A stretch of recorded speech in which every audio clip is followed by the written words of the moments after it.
brought to you by Nova शुद्ध घी। जब जब खाए दिल खुश हो जाए, सदियों का नोवा शुद्ध देसी घी, सपना स्वस्थ भारत का। I love घी।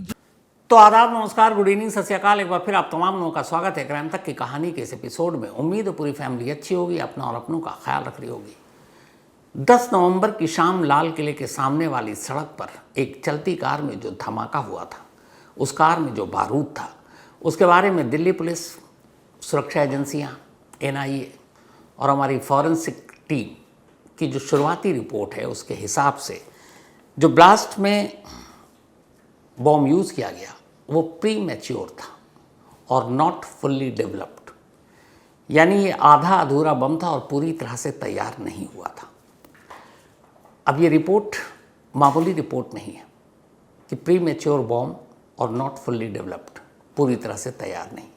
आधे अधूरे बम के साथ कोई आतंकवादी, कोई टेररिस्ट ग्रुप धमाका क्यों करेगा, ये सवाल है। और दूसरा सवाल जो मैं कल से आपको बता रहा हूँ कि चलती कार में इस देश में पहली बार हुआ है कि किसी टेररिस्ट ने आतंकवादी घटना को अंजाम दिया। इससे पहले कभी चलती कार में ब्लास्ट नहीं हुआ। तो अब सवाल ये था कि चलती कार में ये धमाका क्यों हुआ। तो इस सवाल का जवाब मिल चुका है, ये पहली सुलझ चुकी है और वही आज की कहानी है। डॉक्टर उमर मोहम्मद नबी, कश्मीर के पुलवामा का रहने वाला यह शख्स उसी I-20 कार को चला रहा था जिस कार में बारूद थी। अब आधे अधूरे बम के साथ उसने धमाका क्यों किया, इसके लिए आपको 2 ट्वीट को समझना ज़रूरी है। ये 2 ट्वीट की कहानी है और दिल्ली धमाके के तार इसी ट्वीट से जाकर जुड़ते हैं। 10 नवंबर को ही, यानी जिस दिन दिल्ली में धमाका हुआ, उसी दिन सोमवार को दोपहर 1:40 पर जम्मू कश्मीर पुलिस के ऑफिशियल ट्विटर हैंडल से एक ट्वीट किया जाता है। मंडे 10 नवंबर दोपहर 1:40 पर, और ये ट्वीट में एक प्रेस रिलीज़ को अटैच किया गया था। इस प्रेस रिलीज़ में कहा गया, जो आप देख रहे हैं ये वही ट्वीट है, प्रेस नोट है बाकायदा इस ट्वीट में, कि जम्मू कश्मीर पुलिस ने एक इंटर स्टेट और ट्रांसनेशनल टेरर मॉड्यूल का पर्दाफाश किया है जिसके तार जैशे मोहम्मद और अंसार गज़वतुल हिंद से जुड़े हुए हैं। और इसी ऑपरेशन के दौरान कुछ लोगों को गिरफ्तार किया गया है। इस रिलीज़ में ये भी कहा गया कि 19 अक्टूबर को जैशे मोहम्मद के बहुत सारे पोस्टर अलग अलग जगहों पर, अलग अलग लोकेशन में, बनपुरा, नौगाम में, श्रीनगर में मिले थे, जिसमें धमकी दी गई थी कि पुलिस और सिक्योरिटी फोर्सेस पर हमला किया जाएगा। और इसी पोस्टर के बाद FIR दर्ज की और जांच शुरू की, जिसके बाद इस मॉड्यूल का जैशे मोहम्मद के पता चला और फिर इसी सिलसिले में 7 लोगों की गिरफ्तारी हुई। अब जिन लोगों की गिरफ्तारी हुई उनके नाम भी हैं: आरिफ निसार, यासिरुल अशरफ, मकसूद अहमद, मौलवी इरफान अहमद, ज़मीर अहमद अहंगर, डॉक्टर मुजम्मिल अहमद, डॉक्टर अदील। नीचे एक लाइन है बड़ी इंपॉर्टेंट, वो ये है कि beside the role of a few more individuals had surfaced who will be traced and apprehended. बताइए, इसके अलावा कुछ और लोगों के बारे में जानकारी मिली और उन्हें अभी हम जल्द गिरफ्तार कर लेंगे। फिर इस रिलीज़ में ये भी है कि छापा मारा गया और उसमें बहुत सारे हथियार और बारूद मिले। ये 1:40 पर जम्मू कश्मीर पुलिस ने ट्वीट किया। अब जम्मू कश्मीर से बाहर दिल्ली की तरफ आते हैं उसी 10 नवंबर को। 9 नवंबर को पहले फरीदाबाद में अल फलाह यूनिवर्सिटी के करीब एक घर पर जम्मू कश्मीर पुलिस छापा मारती है, फरीदाबाद पुलिस की मदद से। ये घर किराए का डॉक्टर मुजम्मिल का था। उस घर से करीब 350 किलो अमोनियम नाइट्रेट मिलता है और इसके बाद फिर एक मौलवी के घर जाया जाता है और वहाँ से 2500 किलो और ammonium nitrate, overall 2900 kg, 2900 kg ammonium nitrate मिला था। तो ये छापा और दबिश चल रही थी। अब डॉक्टर मुजम्मिल का एक साथी था डॉक्टर उमर मोहम्मद नबी, उसे इस छापे की जानकारी थी और वो 9 नवंबर की रात से उसी I-20 कार में जिसमें बारूद है, अब वो सड़कों पर इधर उधर छुपता फिर रहा है। 9 से 10 तारीख हो गई। 10 तारीख की सुबह वो 7:00 पर दिल्ली की सरहद में दाखिल होता है, फरीदाबाद से टोल क्रॉस करके।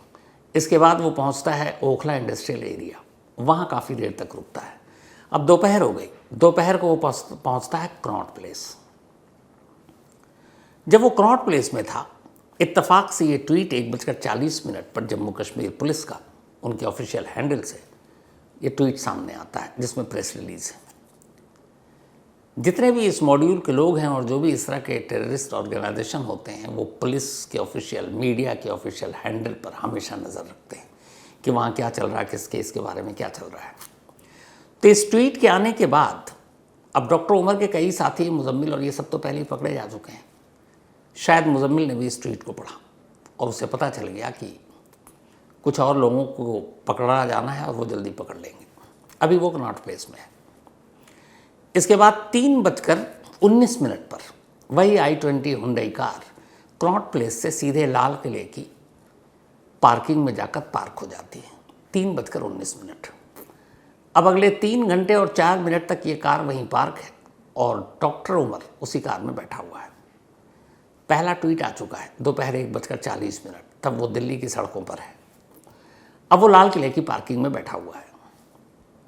शाम के 6:10 वक्त हुआ है, यानी पहले ट्वीट के 4.5 घंटे बाद का वक्त आ गया। पहला ट्वीट 1:40, अब दूसरा ट्वीट जम्मू कश्मीर पुलिस के इसी हैंडल से किया जाता है और ये दूसरा ट्वीट किया गया शाम 6:10 पर। इस दूसरे ट्वीट में सिर्फ एक लाइन लिखा था, 1 लाइनर ट्वीट था ये, और ये 1 लाइनर ये था, ये जो दूसरा ट्वीट आप देख रहे हैं ये वही है जम्मू कश्मीर पुलिस का। इसमें लिखा है, you can run but you can't hide. तुम भाग सकते हो पर छुप नहीं सकते। 6:10 पर जम्मू कश्मीर पुलिस का ये ट्वीट आता है और 6:10 पर डॉक्टर उमर लाल किले की पार्किंग के उसी I-20 कार में जो बारूद से भरी है बैठा हुआ है। 3:19 से लगभग 3 घंटे होने वाले हैं। 6:10 पर यह ट्वीट आया और जैसे ये ट्वीट आता है उसके ठीक 13 मिनट बाद 6:10 पर यह ट्वीट आया कि you can run but you can't hide. तुम भाग सकते हो पर छुप नहीं सकते। 6:10 पर जम्मू कश्मीर पुलिस का ये ट्वीट और 3 घंटे से उस कार पार्किंग में बैठा हुआ डॉक्टर उमर अचानक अब गाड़ी स्टार्ट करता है। पार्किंग का पैसा देने में, उस गेट से बाहर निकलने में कुछ वक्त लगता है, यानी इसी ट्वीट के अगले कुछ मिनट के बाद अब वो अचानक जो शख्स 3 घंटे से बैठा हुआ लाल किले की पार्किंग में अपनी गाड़ी स्टार्ट कर देता है और उस पार्किंग लॉट से बाहर आता है। इस ट्वीट के ठीक 13 मिनट बाद 6:10 का ट्वीट है और 6:23 पे वो बाहर आता है। इसके बाद यू टर्न लेता है और अगले 15 मिनट बाद 6:38 पर उसी I-20 कार में जिसमें डॉक्टर उमर बैठा हुआ है एक धमाका होता है, जिसमें 12 लोगों की मौत होती है, 20 लोग घायल हैं। तो ये 2 ट्वीट इस कहानी का जवाब है कि एक अधूरे बम, प्री मैच्योर बम और चलती कार में एक धमाका, इसकी वजह क्या थी। जो जम्मू कश्मीर पुलिस के ऑफिशियल हैं उनसे मैंने बात की, दिल्ली पुलिस के भी कुछ लोगों से मैंने बात की आज, और जो NIA में हमारे जानकार हैं उनसे भी बात की। तो उन सभी की एक राय है, वो ये है जो उन्होंने कल भी कहा कि ये धमाका प्री प्लान नहीं था, ये अचानक हुआ, ये गफलत में हुआ, घबराहट में हुआ, पैनिक में हुआ, और ये कुछ ऐसी चीज़ हुई कि जिसकी वजह से अचानक हुआ। अब वो चीज़ क्या और ये दोनों ट्वीट के पूरे कनेक्शन डिटेल में। चूँकि 9 नवंबर को दबिश हो चुकी थी फरीदाबाद में, डॉक्टर मुजम्मिल पहले ही अरेस्ट हो चुका था, डॉक्टर अदील गिरफ्तार हो चुका था सहारनपुर से, डॉक्टर शाहिद शमीन गिरफ्तार हो चुकी थी। तो अब मेन जो बचता है, इन सब से पूछताछ हो चुकी है, तो डॉक्टर उमर का नाम तो आएगा। और पता चला कि इस मॉड्यूल का जो मेन बॉस था वो डॉक्टर उमर ही था। तो अब डॉक्टर उमर को पता है फरीदाबाद में भी जम्मू कश्मीर पुलिस पहुंच चुकी है, वहाँ का लोकेशन मालूम है, इसका मतलब मुजम्मिल सब कुछ उगल चुका है। डॉक्टर शाहिद शाहीन भी अब तक पुलिस को बहुत कुछ बता चुकी है, डॉक्टर अदील भी पुलिस कस्टडी में, वो भी सब बता चुका है, यानी अब पुलिस कभी भी उस तक पहुँच सकती है। और ये ट्वीट अचानक उसको और ज़्यादा पैनिक कर जाता है जब उसमें लिखा होता है कि you can run but you can't hide. ये ट्वीट डॉक्टर उमर के लिए था और ये ट्वीट पढ़ते ही डॉक्टर उमर समझ गया कि अब पुलिस कभी भी उस तक पहुंच सकती है, हो सकता है उसका लोकेशन, उसकी गाड़ी का नंबर, सब कुछ अब पुलिस को है, क्योंकि उसके बाकी साथी पुलिस की कस्टडी में। 6:10 तक तो आराम से बैठा हुआ है, लेकिन जैसे ही 6:10 पे ये ट्वीट आता है और ये पढ़ता है, वो समझ जाता है कि ये ट्वीट उसके लिए है। अब उसे लगता है कि पुलिस उसके पीछे है, कार नंबर भी अब तक पता चल चुका होगा, तो वो क्या करे। वो इसी घबराहट में कार लेकर वहाँ से निकलता है और उस आधे अधूरे प्री मैच्योर बम के साथ सड़क पर पहुँचता है। ट्रैफिक ज़्यादा है, गाड़ियाँ रेंग रही हैं, आसपास तमाम गाड़ियाँ हैं, और उसी घबराहट और पैनिक में कि अब तो बचना मुश्किल है, पकड़े जाएंगे, कि धमाका हो गया। तो एक ट्वीट ने उस जगह जहाँ पे धमाका नहीं होना था, शायद वो ट्वीट उसकी वजह बन गई और ये धमाका हुआ जिसमें 12 लोग मारे गए। अब सवाल ये है कि डॉक्टर उमर इस मॉड्यूल का हेड कैसे था और डॉक्टर उमर है कौन। तो डॉक्टर उमर जो है ये पुलवामा का रहने वाला है और पुलवामा में ही इसने स्कूलिंग की। पढ़ाई लिखाई में बचपन से ही बहुत तेज, परिवार कोई बहुत ज़्यादा अमीर नहीं है। इसके बाद इसने श्रीनगर के गवर्नमेंट मेडिकल कॉलेज, जिसे जीएमसी भी कहते हैं, वहाँ इसका दाखिला हो गया एमबीबीएस में। कमाल ये है कि ये उमर जो उस वक्त डॉक्टर नहीं था, 12वीं करने के बाद इसने नीट का एग्ज़ाम दिया था और कश्मीर में ये टॉप किया था नीट के एग्ज़ाम में। सोचिए कितना ब्रिलियंट स्टूडेंट रहा होगा, काश ये अपना दिमाग अच्छे कामों में लगाता। तो जब नीट के एग्ज़ाम में कश्मीर में टॉप किया तो फिर घर के करीब गवर्नमेंट मेडिकल कॉलेज यानी जीएमसी में एमबीबीएस में इसका दाखिला हो गया। इसने वहीं जीएमसी से एमबीबीएस की पढ़ाई की और फिर इसने एमडी किया। एमडी भी इसने इसी जीएमसी से किया। एमडी की पढ़ाई करने के बाद ये जीएमसी अनंतनाग, जो गवर्नमेंट मेडिकल कॉलेज अनंतनाग में है, वहाँ पर जाकर इसने नौकरी की और वहाँ ये नौकरी करता रहा। 2024 में इसने अनंतनाग जीएमसी से नौकरी छोड़ दी और नौकरी छोड़ने के बाद ये पहुँच गया फरीदाबाद के Al Falah university school of medical sciences and research में, जहाँ इसने नौकरी की। यानी श्रीनगर से ये डॉक्टर बना, अनंतनाग में उसी अस्पताल में जाकर नौकरी की और फिर 1.5 साल नौकरी करने के बाद नौकरी छोड़ दी और पहुंच गया अल फलाह यूनिवर्सिटी फरीदाबाद में। अब वहाँ उसने असिस्टेंट प्रोफेसर के तौर पर काम करना शुरू किया डॉक्टर उमर ने, और वहीं काम करता रहा। लेकिन 30 अक्टूबर को जब डॉक्टर मुजम्मिल को जम्मू कश्मीर पुलिस ने उसी पोस्टर केस के बाद अरेस्ट किया, तो उमर को पता था कि मुजम्मिल के बाद अब उसकी बारी है। 30 अक्टूबर से इसने अल फलाह यूनिवर्सिटी जाना छोड़ दिया। डॉक्टर उमर के पास 5 मोबाइल फ़ोन थे, उसने सारे फ़ोन बंद कर दिए। उसे पता था फ़ोन से पुलिस उस तक पहुंच सकती है और वो गायब हो गया। कहाँ, किसी को पता नहीं। अब आखिरी बार उमर ने अपने घर वालों को कॉन्टेक्ट, उसे ये भी पता था घर वालों तक भी पुलिस नज़र रखी होगी। 7 नवंबर, अभी लास्ट फ्राइडे को, डॉक्टर उमर ने अपने घर पर पहली बार फ़ोन किया। उसकी भाभी ने उससे पूछा, तुम कहाँ हो, आजकल कॉल नहीं कर रहे हो। उसने कहा, काम में बिजी हूँ। भाभी ने कहा, घर बहुत दिन हो गया आए हुए, घर आओ। उसने कहा, मैं 3 दिन बाद घर आऊँगा। 3 दिन बाद यानी 10 नवंबर। ये आखिरी बातचीत थी उसके घर वाले की उमर से। इसके बाद 10 नवंबर को ये धमाका होता है। उमर से जब आखिरी बातचीत हुई थी और उसने कहा था 3 दिन बाद आएंगे, तब उमर की भाभी ने यह बात हमारे रिपोर्टर को भी कही थी। क्या कहा था भाभी ने, वो सुनिए। आप क्या लगती हैं?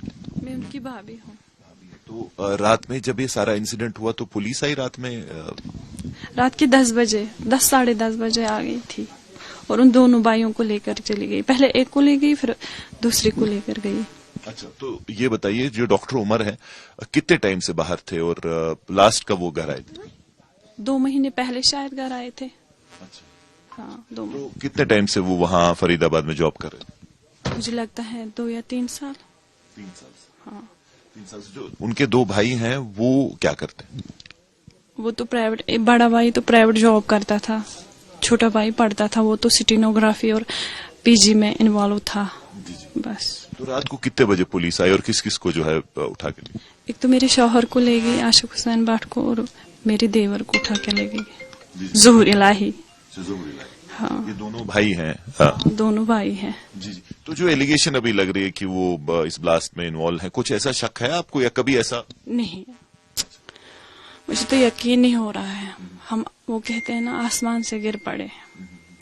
इतनी गरीबी उनकी माँ ने उठाई है, क्या बताएं। आप किसी से भी मालूम कर सकते हो, पूछ सकते हो गांव में कितनी गरीबी उन्होंने उठाई। हमें तो बस वो गरीबी हमारी जहन में थी। हमने सोचे कि अब कुछ करेगा हमारे लिए, इसे भी जहन में है कि कैसे गरीबी में, कितनी सख्ती में माँ ने पढ़ाया लिखाया। अब ये हमारी होप थी। हमें पता था कमाने वाला खाली वही था। तो आपको भी शौक लगा? कोई इंडिकेशन कभी थी कि ऐसा कुछ कर रहे हो? नहीं, ऐसी तो कोई बात ही नहीं थी। ऐसी कोई बात ही नहीं थी। हमें तो कभी नहीं लगा। तो अभी जब आप देख रहे हैं कि उनका नाम ऐसे वो ले रहे हैं और बोल रहे हैं कि यही वो 3 डॉक्टर थे, वो जो 2 दूसरे डॉक्टर थे इनके दोस्त थे, वो कभी आए थे? नहीं, यहाँ तो नहीं आए थे। हमने तो कभी नहीं देखा। मैंने तो आज पहली दफा देखा। यहाँ नहीं आए थे हमारे घर। तो अब जब इनको पकड़ के ले गए तो पुलिस ने क्या कहा आपको? कुछ नहीं कहा, थोड़ा सा मतलब क्रॉस क्वेश्चनिंग होगी, नथिंग मोर, उससे ज्यादा कुछ नहीं होगा, फिर हम छोड़ देंगे। अच्छा। हाँ, मदर को भी ले गए, बोला कि वो ढूंढ रहे हैं, बच्चे इसको ढूंढ रहे हैं। मैंने भी नहीं माना, मैंने कहा कि मैं भी आ जाऊंगी। उन्होंने कहा था आ जाओ, लेकिन मेरी तबीयत कुछ ठीक नहीं है, उस वजह से मैं घर पे ही बैठ गई। जी। तो डॉक्टर जो उमर है लास्ट टाइम कह रहे हैं 2 महीने पहले यहाँ आए थे, तो पिछली बार कब बात हुई आपसे लास्ट टाइम? जुम्मे के दिन, फ्राइडे के दिन अराउंड 3:15। बस क्या कहा उन्होंने? बस मैंने ही कहा था, उसने हालचाल पूछ लिया। मैंने कहा कि आप कहाँ हो। छोटे भाई ने भी कहा कहाँ हो, घर आ जाओ, आपको ढूंढते हैं सभी। बोला क्या बात कर रहे हो, मैंने तो आपको पहले ही कहा एग्जाम है लाइब्रेरी में, मैं पढ़ने जाता हूँ वहाँ। वो पहले ही मतलब पढ़ाई के अलावा वो कुछ नहीं करता था, बस खाली पढ़ता था। वो किताबी कीड़ा था। किताबों के अलावा हमें भी यहाँ मतलब घर में भी वो खाली बोलता था किताब हाथ में क्यों नहीं है। तो अभी कल से आपने कोशिश की उनसे कांटेक्ट, फोन किया, कुछ किया? कांटेक्ट करने की तो बहुत ज्यादा कोशिश की, लेकिन हुआ नहीं। फोन बंद आ रहा है? फोन बंद आ रहा है। तो 3 दिन बाद आने का वादा था, लेकिन उमर पहुंचा नहीं, क्योंकि उसके दिमाग में कुछ और चल रहा था। गिरफ्तारी से बचने के लिए वो इधर उधर छुपता फिर रहा था और आखिरकार लाल किले के सामने एक धमाके में उसकी मौत हुई है। उमर की मां के DNA सैंपल लिए गए ताकि जो बॉडी है उससे उसका मैच कराया जाए। इसी डॉक्टर उमर के घर से इसी पुलवामा में सिर्फ 1 किलोमीटर की दूरी पर एक और घर है, जिस घर में डॉक्टर मुजम्मिल रहता है। डॉक्टर मुजम्मिल की कहानी भी कुछ अलग नहीं है उमर से। डॉक्टर मुजम्मिल ने भी अपनी पढ़ाई पहले गांव में की, फिर 2017 में जम्मू के बत्रा मेडिकल कॉलेज से इसने MBBS की पढ़ाई की। जम्मू से बत्रा मेडिकल कॉलेज से ये MBBS की पढ़ाई पूरी करने के बाद डॉक्टर बना। डॉक्टर बनने के बाद डॉक्टर मुजम्मिल कुछ वक्त के लिए श्रीनगर में शेर Kashmir institute of medical sciences में नौकरी कर ली। वहाँ नौकरी करता रहा। इसके बाद फिर उसने नौकरी छोड़ दी और नौकरी छोड़कर ये फरीदाबाद के इसी अल-फलाह यूनिवर्सिटी में पहुँच गया, जहाँ डॉक्टर उमर बाद में आया। डॉक्टर मुजम्मिल पहले पहुँचा। तो डॉक्टर मुजम्मिल ने अब यहाँ नौकरी करनी शुरू कर दी। और मुजम्मिल की एक बहन है जिसका नाम है असमत। असमत भी डॉक्टर है। असमत ने बांग्लादेश से डॉक्टरी की पढ़ाई की। असमत का रिश्ता तय हो गया था। असमत की शादी थी और जानते हैं तारीख क्या थी? 10 नवंबर, जिस दिन दिल्ली में धमाका हुआ। 10 नवंबर को असमत की शादी की तारीख तय हो चुकी थी, लेकिन उससे पहले 1 महीने पहले जम्मू कश्मीर पुलिस असमत के भाई डॉक्टर मुजम्मिल को गिरफ्तार कर चुकी थी जैश-ए-मोहम्मद के साथ रिश्ता रखने के इल्ज़ाम में। तो जब भाई गिरफ्तार हो गया तो 10 नवंबर की ये शादी टाल दी गई कि एक बार वो बाहर आ जाएगा फिर आगे शादी होगी। तो 10 नवंबर की शादी टल गई। अब मुजम्मिल आखिरी बार जून में अपने घर आया था पुलवामा में, उसके बाद नहीं आया। वो अल-फलाह यूनिवर्सिटी में ही रहता था, वहीं किराए के घर में, और घर वालों से उसने दूरी बना रखी थी, क्योंकि उसे डर था कि वो जो काम कर रहा है कहीं घर वाले भी उसके लपेटे में ना आ जाएं उसकी वजह से। ये डॉक्टर मुजम्मिल ही था जिसने सबसे पहले इस पूरे डॉक्टर मॉड्यूल के बारे में जम्मू कश्मीर पुलिस को जानकारी दी थी, जिसके बाद बात यहाँ तक पहुँची, फरीदाबाद तक पहुँची। उसी की निशानदेही पर, डॉक्टर मुजम्मिल की निशानदेही पर फरीदाबाद में उसके घर पर छापा पड़ा और वहीं से 350 किलो अमोनियम नाइट्रेट मिला। बाद में फिर मौलवी के घर से फरीदाबाद से ही 2500 किलो अमोनियम नाइट्रेट मिला था। मुजम्मिल के घर के ही बाहर एक कार से एक असॉल्ट राइफल मिला था और जब बाद में पता चला कि ये कार जो है मुजम्मिल की दोस्त डॉक्टर शाहीन शाहिद की है।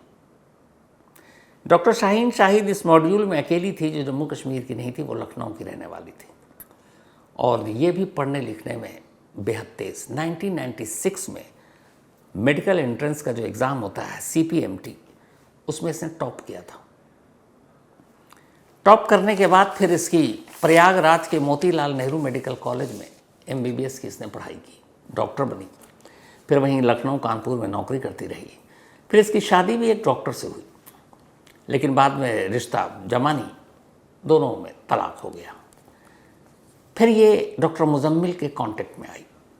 डॉक्टर मुजम्मिल के कांटेक्ट में आने के बाद इसने यूपी छोड़ दिया और डॉक्टर शाहीन शाहिद पहुंच गई वहीं फरीदाबाद के अल-फलाह यूनिवर्सिटी और वहाँ उसने नौकरी ज्वाइन कर ली। अब इसी मुजम्मिल की निशानदेही पर एक और डॉक्टर पकड़ा गया, डॉक्टर अदील। डॉक्टर अदील कुलगाम के काजीकुंड का रहने वाला है, कश्मीर के, और अदील का पूरा नाम अदील मजीद राठर है। 2019 में श्रीनगर के गवर्नमेंट मेडिकल कॉलेज GMC, जहाँ से डॉक्टर उमर ने मेडिकल की पढ़ाई की, डॉक्टर की, उसने भी यहीं से MBBS की पढ़ाई की अदील ने। फिर 2022 में उसने GMC से ही MD किया, डॉक्टर उमर की तरह ही। इसके बाद इसने जनरल मेडिसिन में किया था MD। फिर 2024 तक डॉक्टर अदील GMC अनंतनाग में सीनियर रेजिडेंट रहा, उसी अनंतनाग में जहाँ उमर रहा था। इसके बाद अक्टूबर 2024 में इसने अनंतनाग GMC से नौकरी छोड़ दी और नौकरी छोड़ने के बाद ये पहुंच गया सहारनपुर और सहारनपुर के एक प्राइवेट हॉस्पिटल में इसने नौकरी ज्वाइन कर ली। तो अगर इन चारों की कहानी देखें तो डॉक्टर शाहीन यूपी लखनऊ, लेकिन उसका भी कनेक्शन जाकर अल-फलाह में मुलाकात होती है। इसके अलावा 3 डॉक्टर उमर जो उस कार को चला रहा था जिसमें धमाका हुआ, डॉक्टर मुजम्मिल जो पहली गिरफ्तारी जिसने इस मॉड्यूल का खुलासा किया, डॉक्टर अदील जो सहारनपुर से पकड़ा गया इस मॉड्यूल का एक हिस्सा था। तो इन तीनों और डॉक्टर शाहीन को मिला दें तो 4 डॉक्टर। लेकिन इनमें से शाहीन को हटा दूं तो 3 डॉक्टरों यानी डॉक्टर मुजम्मिल, डॉक्टर अदील और डॉक्टर उमर, इनके कनेक्शन कश्मीर से ही जुड़े हुए थे। इनके कनेक्शन MBBS की पढ़ाई और फिर MD की पढ़ाई से जुड़े रहे। इनके कनेक्शन वहाँ अलग अलग नौकरियाँ करते हुए, और फिर कमाल देखिए कि तीनों अलग अलग नौकरी छोड़कर इस तरफ आते हैं। 2 पहुँचते हैं फरीदाबाद और एक पहुँचता है सहारनपुर। गरीब घर के हैं ये तीनों, बहुत ज़्यादा पैसे नहीं है, माँ बाप ने बड़ी मशक्क़त से पढ़ाई थी, डॉक्टर बन गए फिर भी। लेकिन जिस पेशे को इन्होंने चुना और अपनाया वो लोगों की जिंदगियां बचाती है, और इन तीनों ने उस पाक पेशे को बदनाम करते हुए आतंक का नकाब पहन लिया। और तीनों ही नहीं, यहाँ आने के बाद आतंक का खेल शुरू कर दिया। जैसे मोहम्मद जैसे संगठन के लिए, जिसके सरगना हाफिज मसूद अजहर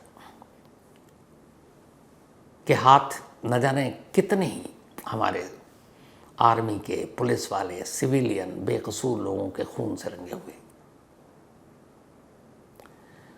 तो ये इस डॉक्टर मॉड्यूल की कहानी थी, और वो ट्वीट जिसने एक तरह से इस धमाके की नींव रखी, क्योंकि उस ट्वीट के बाद ही डॉक्टर उमर पैनिक हो गया था। पुलिस इस मामले की, बल्कि NIA मामले की जांच कर रही है, लेकिन जम्मू कश्मीर पुलिस अब भी अपनी जांच जारी रखे हुए इस टेरर मॉड्यूल के और लोगों को पकड़ने के लिए। इसमें यह भी है कि विदेश में बैठे हुए कुछ आका हैं जो इन्हें डायरेक्शन दे रहे थे। इसके देश के अलग अलग हिस्सों में भी छापामारी जारी है, NIA की जांच भी जारी है। अब इस साजिश की परतें आने वाले वक्त में और धीरे धीरे खुलेंगी। एक खबर ये भी आ रही है कि जिस कार में डॉक्टर उमर था, उसके अलावा एक और कार भी दिल्ली की सड़कों पर घूम रही थी।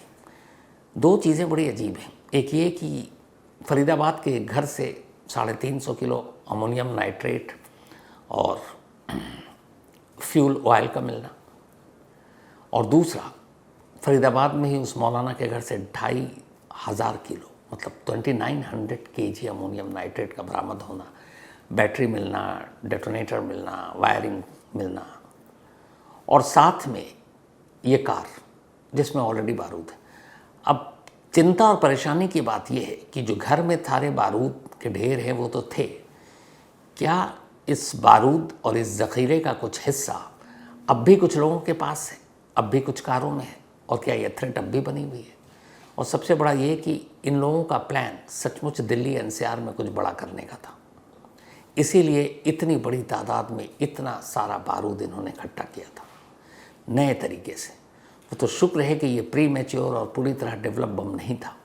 अगर ये पूरी तरह होता, या मान लीजिए अमोनियम नाइट्रेट की जगह ये RDX होता या PNT होता, तो क्या होता? इसलिए ज़रूरी है कि पुलिस, NIA, बाकी एजेंसियां इस पर अपनी नज़र रखें, काम करें। और यहाँ एक और भी चीज़ है, इतने वक्त से ये पूरा मॉड्यूल जैश का हमारे देश के अंदर राजधानी के करीब बैठकर बारूद का ज़ख़ीरा जमा कर रहा है, तो हमारी इंटेल कहाँ थी, हमारी इंटेलिजेंस कहाँ थी, हमारी IB के पास क्यों इनपुट नहीं था कि इतना बड़ा एक ऑपरेशन की प्लानिंग की जा रही है?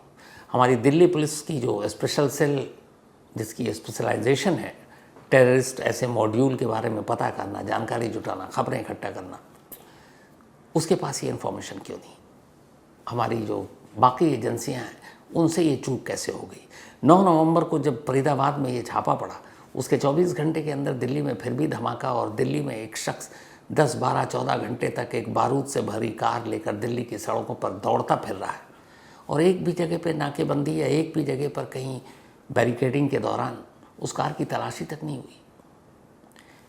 ये सुरक्षा में चूक का एक बड़ा सवाल है, और ये सवाल है हमारी एजेंसियों के लिए भी कि हमारे पास इनपुट क्यों नहीं था कि एक ऐसा मॉड्यूल काम कर रहा है। अगर जम्मू कश्मीर पुलिस इस केस पे अक्टूबर से काम न कर रही होती उस पोस्टर को लेकर, तो शायद इस मॉड्यूल के बारे में किसी को पता तक नहीं होता, और क्या पता उनका प्लान अगर बड़ा था तो उसमें कामयाब भी हो जाते। तो यहाँ तो थैंक्स जम्मू कश्मीर पुलिस को है जिसने इस मॉड्यूल का पर्दाफाश किया, लेकिन ये सवाल हमारी सुरक्षा एजेंसियों पर भी है कि हम इतने पीछे क्यों रह गए इनके बारे में जानकारी इकट्ठा करने में। एक सवाल ये भी है कि क्या हमारी स्टेट पुलिस के बीच में आपस में तालमेल नहीं है, हमारी इंटर स्टेट पुलिस के बारे में मतलब कोई इन्फॉर्मेशन के एक्सचेंज को लेकर कोई सही रिश्ता नहीं है? अगर है तो फिर बराबर में फरीदाबाद में इतना बड़ा ज़ख़ीरा पकड़ा जा रहा है, जम्मू कश्मीर पुलिस की टीम वहाँ है, मॉड्यूल के बारे में पता है, तो फिर दिल्ली पुलिस को भी इस बारे में पूरी जानकारी होनी चाहिए थी, लेकिन दिल्ली पुलिस को नहीं थी। अगर जानकारी होती तो उसी वक्त 9 नवंबर को ही शायद दिल्ली की सारी बॉर्डर को सील कर देते, तो हर कार की तलाशी लेते तो ये I-20 कार दिल्ली के अंदर दाखिल भी नहीं हो पाती, किसी न किसी नाके पे तो पकड़ी जाती। इसका मतलब है कि ये एक लापरवाही भी है। उम्मीद यही है कि ऐसी लापरवाही ना हो। हालांकि पुलिस का एक पक्ष ये भी है कि वो 365 दिन अलर्ट पर रहते हैं, उन्हें 365 दिन किसी भी ऐसी आतंकवादी हरकतों को रोकने के लिए 24 घंटे काम करना पड़ता है।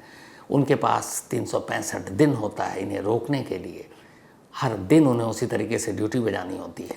लेकिन टेररिस्ट के पास सिर्फ एक दिन इन 365 दिनों में और एक चांस चाहिए।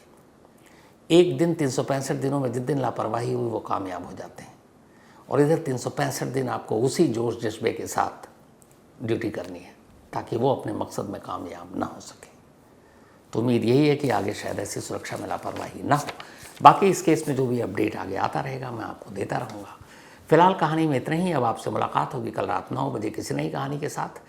तब तक अपना ख्याल रखिएगा। लेकिन जाने से पहले एक जानकारी आपको दे दूँ कि हर साल की तरह हमारा सालाना इवेंट साहित्य आज तक 21, 22 और 23 नवंबर को दिल्ली के मेजर ध्यानचंद नेशनल स्टेडियम में इस बार भी होने जा रहा है। चाहे वो मुशायरा हो, शेर व शायरी हो, कवि सम्मेलन हो, साहित्य की दुनिया से जुड़े हुए लोग हों, मौसीकी हो, संगीत हो, गायकी हो,